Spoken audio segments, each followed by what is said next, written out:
రండి రండి. పంతులు గారు త్వరగా కానివ్వండి. హలో, ఇది ఎమర్జెన్సీ మ్యారేజ్. అక్కడి నుంచి వస్తే 6 గంటలు పడుతుంది. డైరెక్ట్ గా మాంగళ్య మంత్రానికి వచ్చేసి ఈ పసుపు తాడు కట్టించే. అది బెటర్.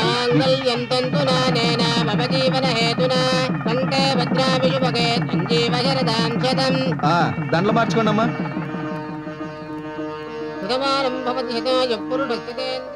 ఈ రోజు నుంచి మనం కోటీశ్వర్లం. ఇక మన లైఫ్ అంతా ఫారెన్ లో. ఇక్కడ ఇదేంటి ఇక్కడే తీసుకొచ్చారు? మీ అమ్మగారితో మన పెళ్లి విషయం చెప్పి నచ్చజెప్దామని. పెద్దల అంగీకారం లేకుండా మనం పెళ్లి చేసుకోవడం మంచిది కాదు. వద్దు, నేను తన మొహం చూడను. తప్పు గంగా, కన్నతల్లి మనకు షాప్ పెట్టదు. అది నా కన్నతల్లి ఏంటి? చూసావా పెళ్లి కాగా నీళ్ళు ఎంత మార్పు వచ్చేసిందో. తప్పు గంగా, నా మాట విను. రా లోపలికి రా. Hi aunty. ఎవరు నువ్వు? మీ అల్లుండి ఆంటీ. అల్లుడా? అవునాంటీ, అరగంట క్రితమే మీ కన్న కూతురిని నేను పెళ్లి చేసుకున్నాను. కన్న కూతురా? నాకు అసలు పిల్లలే లేరే. తప్పు ఆంటీ, తెంచుకుంటే తెగిపోయేది కాదు పేగుబంధం. కోపాలు తాపాలు శాశ్వతం కాదు. కాళ్ల మీద పడతాం, కౌగిలించుకొని ఆశీర్వదించండి. 10 years నుంచి ట్రై చేస్తున్నాను, నాకు ఇంతవరకు పిల్లలే లేరు. మరి గంగా? ఏమే మళ్ళీ ఏ మొహం పెట్టుకొచ్చా? పైగా నా కూతురునని చెప్పి ఈ తలమాసనాన్ని తెచ్చి అల్లుడంటావా? మిస్సెస్ ఝాన్సీ రాణి, మర్యాదగా మాట్లాడండి. ఈయన మా ఆయన, తలమాసనుడు కాదు, అపర కుబేరుడు, ఆంధ్ర బిల్ గేట్స్.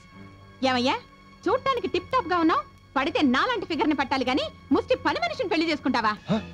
పని మనిషా? అవును, 16 ఏళ్లుగా నా ఇంట్లోనే పడేడుస్తోంది. అనాథ కదా అని చేరదీస్తే పొగరికి నన్నే నానా మాట్లాడింది.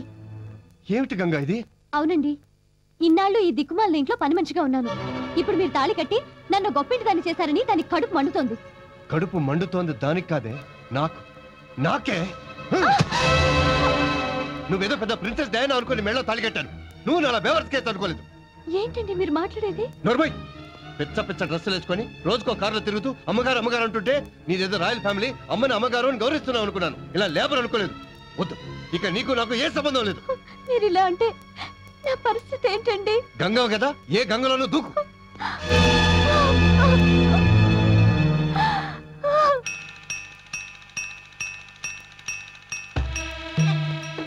వాడికి అవన్నీ ఎందుకండి? నా బాబు కోసం నేను తెచ్చుకున్నాను, నీకు తెచ్చాను. Fruits, sweets. మీరు మా కోసం చాలా డబ్బు ఖర్చు పెడుతున్నారు. చెట్టుకి ఆకులు బరువా? మీరు అలా అంటుంటే ఆయన గుర్తుకొస్తున్నారు. బ్రతుకు మీద ఆశలు కల్పిస్తున్నారు. ఆశ లేనిదే బతుకులేదు. పోయిన వాళ్ళతో పాటే మనం పోలేం కదా, ఉన్న వాళ్ళతోటి అడ్జస్ట్ అయిపోవాలి. అడ్డమైన వెధవులందరికీ ఈ కొంప సత్రంలో తయారైంది. అవునరా, ఈ సత్రంలోకి మరొకరు వచ్చారు. నువ్వా? నువ్వు ఇక్కడికి ఎలా వచ్చావు? నిన్నే. నేనే తీసుకొచ్చాను. నా బస్సు కింద పడి ఆత్మహత్య చేసుకోబోతుంటే కాపాడి అత్తారింటికి తీసుకొచ్చాడు. నీకు 3 అక్క చెల్లెలు ఉన్నారు, మరి ఆడపిల్లకి అన్యాయం చేయాలని ఎలా అనిపించిందిరా నీకు? దీని మాటలు నమ్మకండి, ఇదో పెద్ద మాయలాడి. ఇంటి ఓనర్ అని నన్ను మోసం చేసింది. నేను మీకు ఎప్పుడు ఓనర్ అని చెప్పలేదే. రోజుకో కారులో తిరగలే? అవి నా సొంతమని మీలా నేను చెప్పలేదే. అవన్నీ నాకు అనవసరం. ముందు నువ్వు బయటికి లేడు. ఒక తప్పు చేసి చాలు, మళ్ళీ తప్పు చేయకు. నేనే తప్పు చేయలేదు.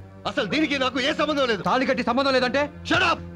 నీలాంటి రిక్షా వెధవుల చేత కూడా సలహాలు చెప్పించుకునే స్థితిలో నేను లేను. రేయ్, మీరునండి. చూడు జీకే, నువ్వు గోవిందరావు గారు అబ్బాయి అయ్యావు కాబట్టి రిక్వెస్ట్ చేస్తున్నా. ఇంకొకటి అయ్యుంటే ఏం చేసేవాడి? చెప్పుతో కొట్టేవాడి. ఏం కూర్చావు? పట్టాపే, ప్లీజ్ ప్లీజ్ పట్టాపే.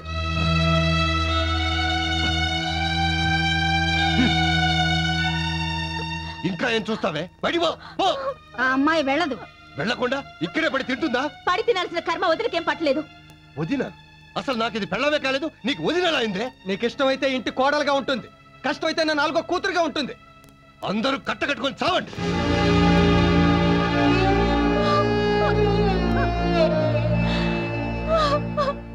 అబ్బే, నేను కొనే ప్రాపర్టీ సందులో గుందులో ఉంటే కుదరదు. మెయిన్ రోడ్డు పక్కన ఉండాలి, అదే నాకు మెయిన్. అందుకే దుబాయ్ నుంచి డబ్బట్టుకొచ్చాను. ఓని ఇందాక నుంచి పెట్రోల్ వాసన వస్తుంటే ఆటో ఏమనుకున్నాను, ఇక్కడి నుంచి అనమాట. మరి సరేగానే దుబాయ్ నుంచి ఎంత తీసుకొచ్చావు? ఓ 10 లక్షల దాకా సంపాదించుకొచ్చావా? అంత ఎక్కడదండి. 5 లక్షలు లేదు. పోనో లకారం 25,000 ఇచ్చాను. ఏదో 25,000 ఇంత బిల్డప్ప. ఈ మాత్రం దాన్ని దుబాయ్ దాకా చూపించుకోవడానికి ఏ పాకి పని చేసినా ఇక్కడ వచ్చేది కదా. భలే చెప్పావా, నేను అక్కడ చేసింది నా పనే. 25,000 వస్తుంది. పోనీ ఎయిర్పోర్ట్ కొంటావా? ఎయిర్పోర్ట్ 25,000 అంత చీప్ గా ఆడతాడేంటి? అబ్బో తెలివైనోడివే. 25,000కి రాదు. ఏదైతే బెటర్. రేయ్ సత్యం గారు మనోడా అమ్మో చాందన్ గారు నువ్వెక్కి ఆటోలో వరకు మాట్లాడుతున్నావు నువ్వెక్కి రైట్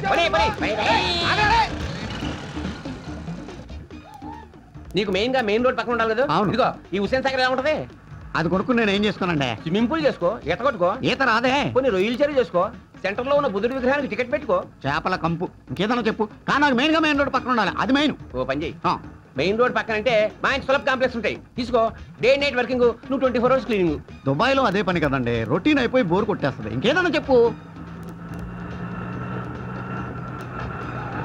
జూ వద్దంటున్నావు సాలార్జింగ్ మ్యూజియం వద్దంటున్నావు అసెంబ్లీ వద్దంటున్నావు ఇంకేదైతే బెటరు నువ్వే ఆలోచించుకోవాలి మరి నీ ప్రాపర్టీస్. ఇదిగో బాబు అడుపోని ఆపా ఎక్కడ ఆపు ఇదిగో మెయిన్ రోడ్ మీద ఎంతకన్నా మంచి ప్రాపర్టీ దొరకదా నీకు రవీంద్ర భారత్ తీసుకో ఇది గవర్నమెంట్ కాదండి. పోయింది నా పర్వం అంతా పోయింది ఏమైందండి మీకు? ఇది గవర్నమెంట్ దగ్గర రవీంద్ర భారత్ అంటే ఏంటి ఏంటి? రవీంద్ర అంటే నేను భారత్ అంటే మావిడ అప్పుడెప్పుడు అన్నగారు ఇది ఎన్టీఆర్ గారు నీకు తెలుసు వేటగాడు అడిగి రావుడు సర్దార్ పాపారాయుడు ఆయన ఒకసారి స్వయంగా నా దగ్గరికి వచ్చి బ్రదర్ మేము సభలు నిర్వహించుకోవడానికి సరైన వేదిక లేదు మీ రవీంద్ర భారతిని ఒకసారి గవర్నమెంట్ కి అద్దెకివ్వండి మన జస్టిస్ చౌదరి గారు సింహయ్య అంత పెద్ద ఆయన అడిగారు కదా అని కారణం లేక అద్దెకిచ్చాను నువ్వేమో పెద్ద తెలిసినట్టు గవర్నమెంట్ కదా అని వస్తున్నావు ఏదో తెలియక అన్నాలండి. సరేగాని ఇంత పెద్ద సెంటర్ లో ఇంత పెద్ద దొడ్డున్న ప్రాపర్టీని అమ్మేస్తానండి మీరు?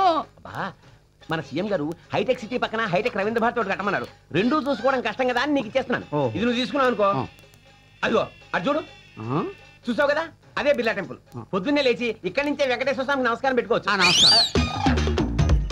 ఇదిగో అటు చూడు అటు ఎవడాడు ఇందాక నుంచి మన వెనకాల వస్తున్నాడు? మరి అదే రవీంద్ర భారతి డిమాండ్ అంటే ఆడు సింగపూర్ నుంచి వచ్చాడు వాడికి రవీంద్ర భారతి కావాలంట నువ్వు వద్దంటే చెప్పు వాడికి ఇచ్చా నేనంత తెలివి తక్కువ దద్దమనం కదా చవక వస్తున్నాడు దొబ్బెట్టడానికి. ఇదిగో 25,000 తీసుకోండి. ఏంటి చెప్తున్నారు మీరు? లక్కీ ఫెయిల్ నువ్వు ఇక్కడే ఉండు నేను వెళ్ళి కాగితాలు పట్టుకో ఇదిగో వాడికి రవీంద్ర భారతి నువ్వు గురేసాయని చెప్పు నేను చెప్తే ఫీల్ అవుతాడు మీరు వెళ్ళిపోండి చెప్తాను. మీరు వెళ్ళిపోండి. నువ్వు ఎంతవరకు ఇస్తున్నా ఏం రావలేదమ్మా. ఏంటి ఈ రవీంద్ర భారతి నేను కొనేసానుగా. నువ్వు రవీంద్ర భారతి కొన్నావా? కొన్నా. ఏ ఊర్లో అనేది? లోకలే కానీ దుబాయ్లో 2 ఏళ్ళ నుండి వచ్చాను. ఆడబెట్టుకున్నా. ఒరే నాదంటే బొబ్బర్ లంక ఇలేజీ ఇక్కడ ఎవరిదంటో తెలియక నేను చార్మినార్ కొన్నాను మరి నువ్వు లోకల్ ఏంటి రవీంద్ర భారతి ఎలా కొన్నావురా? అంటే ఏంటని అబ్బా వాడు మళ్ళీ మోసం చేశాడు రా పరిగెత్తు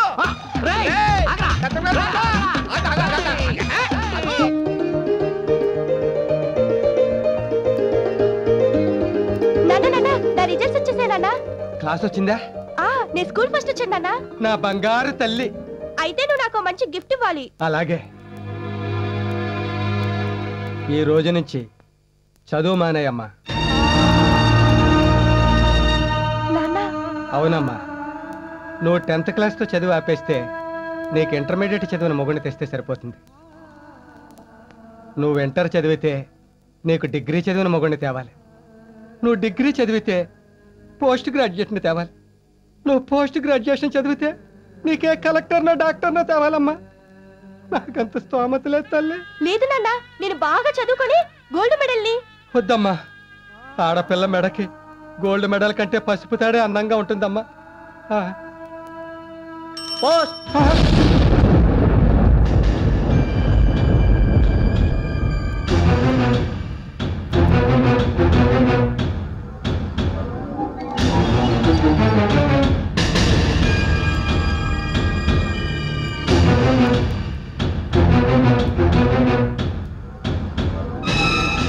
ఇదేం ఘోరం అండి. అదే నాకు అర్థం అవట్లేదే. ఇంత బాధపడుతూ అల్లుడు గారు ఉత్తరం రాశారంటే అమ్మాయి ఏదో చేసే ఉంటుంది. ఒక్కసారి వెళ్ళి చూసొద్దామండి.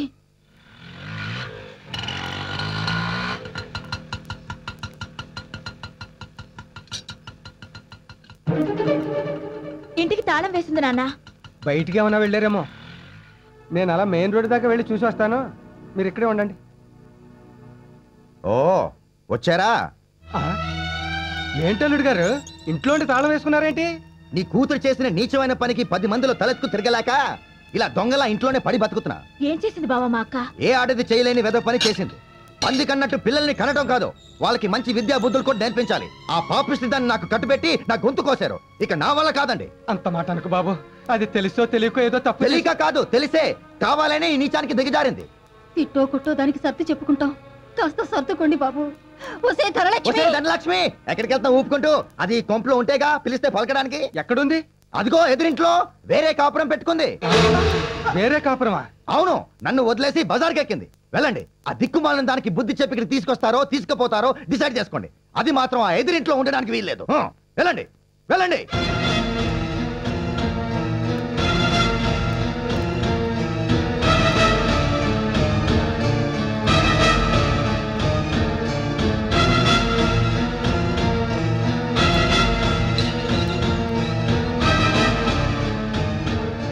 ధనలక్ష్మి, ధనలక్ష్మి, నిన్నేనే తలుపు తీయమంటుంటే. ధనలక్ష్మి,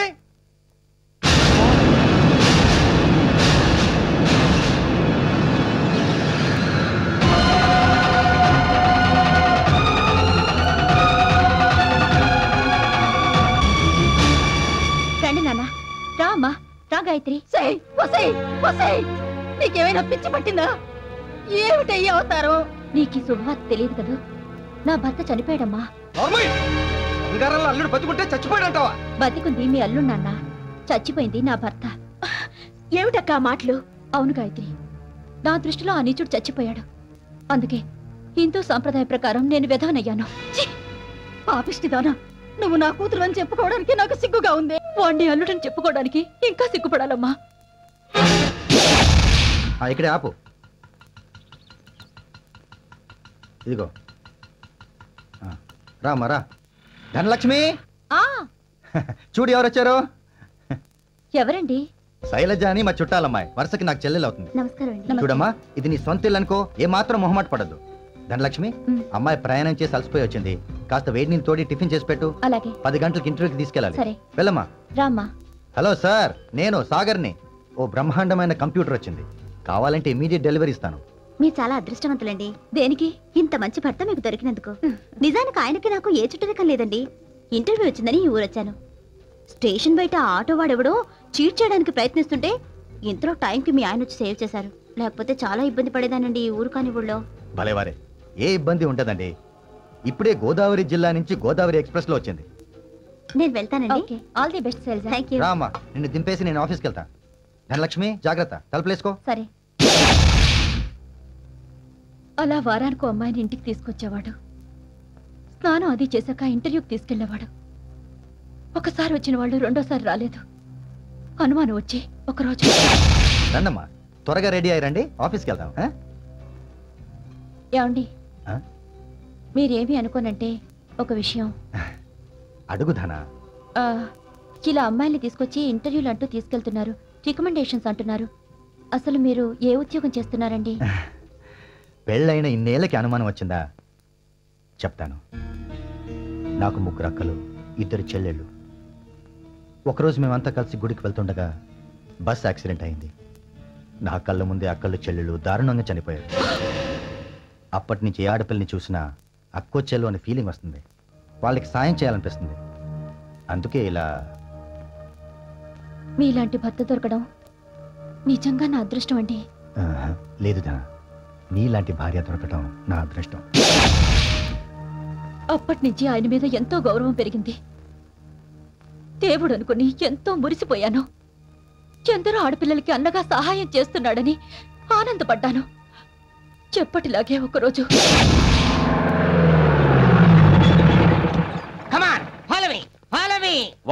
నేను నిన్ను ఫాలో అవ్వాలా? నేను అన్నది మిమ్మల్ని కదా సార్, వీళ్ళని.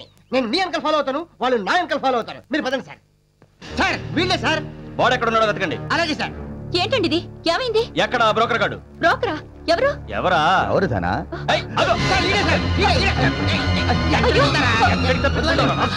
ఏంటండి? ఏంటి దౌర్జన్యం? నువ్వెవరివే? నేను ఆయన భార్యని. రేయ్, దీన్ని కూడా చెప్పెక్కించండి. ఏమీ తెలియనట్టు మాట్లాడుకో. రైల్వే స్టేషన్ దగ్గర, బస్ స్టాండ్ దగ్గర కాపు కాసి ఒంటరిగా వచ్చిన ఆడపిల్లలకు మాయ మాటలు చెప్పి మొగుడు పెళ్ళాలి ఇద్దరు బలవంతంగా వాళ్ళని వ్యభిచారంలోకి దింపుతారా? పద. ఇడియట్స్.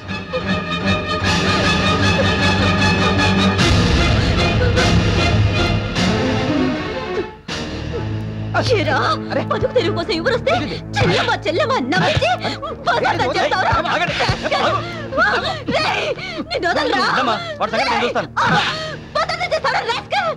చేస్తావురా? ఇవి ఆడదాని వయ్యండి సాటి ఆడదానికి ద్రోహం చేయాలని నీకు ఎలా అనిపించింది? ఛీ, నీది ఒక ఆడ బతికేనా? అపశుభం తెలియని మమ్మల్ని వేస్టలు చేసి మా జీవితాలతో మీరు ఆడుకుంటారే, మీరు నాశనం అయిపోతారే, మీరు బాగుపడరు, సర్వ నాశనం అయిపోతారు.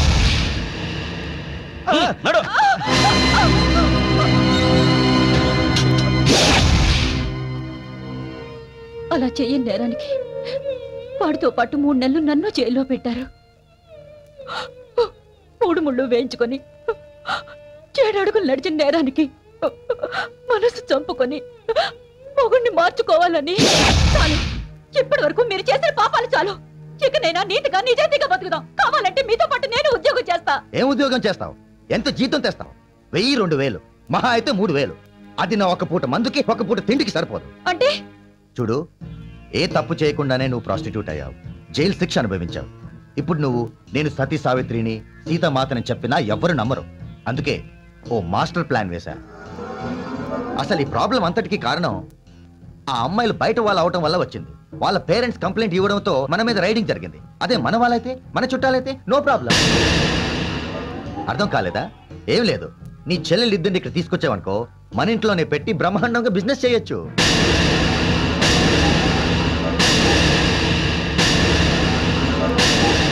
ఏంటి ఆలోచిస్తున్నావు? మీ అమ్మ నాన్నలు మీ చెల్లెల్ని పంపరానా? డోంట్ వరీ, ఏదో ఒక రోజు ఇలాంటి అవసరం వస్తుందని అడ్వాన్స్ గా ప్లాన్ చేసి, నువ్వు రాస్తున్నట్టుగా మీ నాన్నకి ఉత్తరాలు రాసి, నెలకి 3-4 వేలు తెప్పించి మీ వాళ్ళని మరింత అప్పులు పాలు చేశా. ఇప్పుడు నువ్వు అంటే పేదరికంతో బాధపడుతున్న మీ నాన్న వాళ్ళని పోషించలేక, పెళ్ళిళ్ళు చేయలేక వెంటనే ఇక్కడికి పంపేస్తాడు. దాంతో బ్రహ్మాండమైన బిజినెస్ చేసి లక్షలు సంపాదించొచ్చు. కావాలంటే నువ్వు కూడా రోజుకో కస్టమర్ని చూసుకో, నేనేం ఫీల్ అవ్వను. ఒక రోజుకి నాకెంత ఇస్తారు? పిల్లలు పుట్టకుండా పిట్టపిట్టలాడుతున్నావుగా, గ్యారంటీగా 5-6 వేలు ఇస్తారు. అప్పుడు నీతో నాకు పార్ట్నర్షిప్ ఎందుకు? నేనే 4 మూరల పూలు పెట్టుకుని ఏ అమీర్పేట్ బస్ స్టాప్ లోనో, పంజాగుట్ట జంక్షన్ లోనో నిలబడితే నీలాంటి కుక్కలన్నీ నా వెంట పడతాయిరా. పైగా నీ పెళ్ళంగా ఉంటే జనంలో నా రేటు రేంజ్ పడిపోతాయి. ఎందుకంటే నువ్వొక బ్రోకర్ వెధవి కాబట్టి. నన్నే కొడతావా? నిన్ను ఆగు! నా మీద చెయ్యి పడిందో ముక్కలుగా నరికేస్తా.